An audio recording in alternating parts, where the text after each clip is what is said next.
ng group chat pirting sa baa.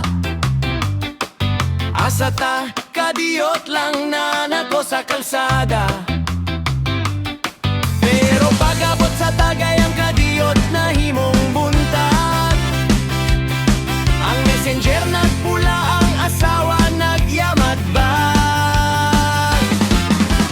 Pauli na mo, singgit sa cellphone nga sigig tingog.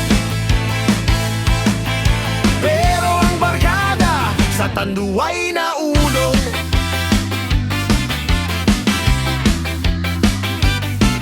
Nagplano og Boracay, nagplano og Siargao. Nagandam na og plete, pati na ang iyang panglaod. Pero pagabot sa adlaw ang tanan, kalit lang napipe. Busy ko pa'y na'y trabaho, wala ko'y plete. Kani nga tong plano, murag lapis nga perming mapungan. Sa kadagan sa drawing ang notebook, hapit na mabukat. Kini kami, bisan og pait, basta dungan ta. Dili ni drawing, dili betyo bang atong istorya. Bisan og nayutang, bisan layo ang uyag. Sa atong panaghigala ay ang kasing-kasing mo ulag. Dungan sa kanta, dungan sa kalingawan, barkada hangtod sa kahangturan.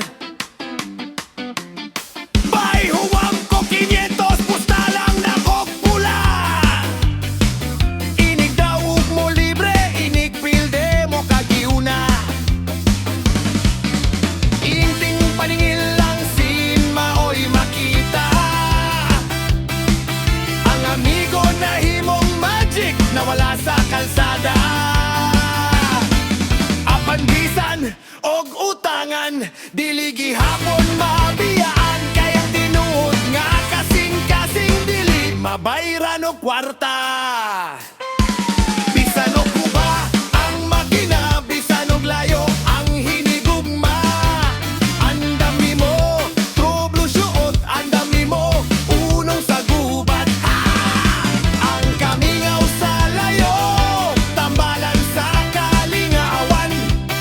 Basta kompleto ang grupo, ang problema mawagtang sa ag-iyanan. Asa na mo? Nanami dire. Bisan og drawing, bisan og sumbong, bisan og butang, bisan og kamingaw. Kita gihapon ang bahan di sa usag-usag.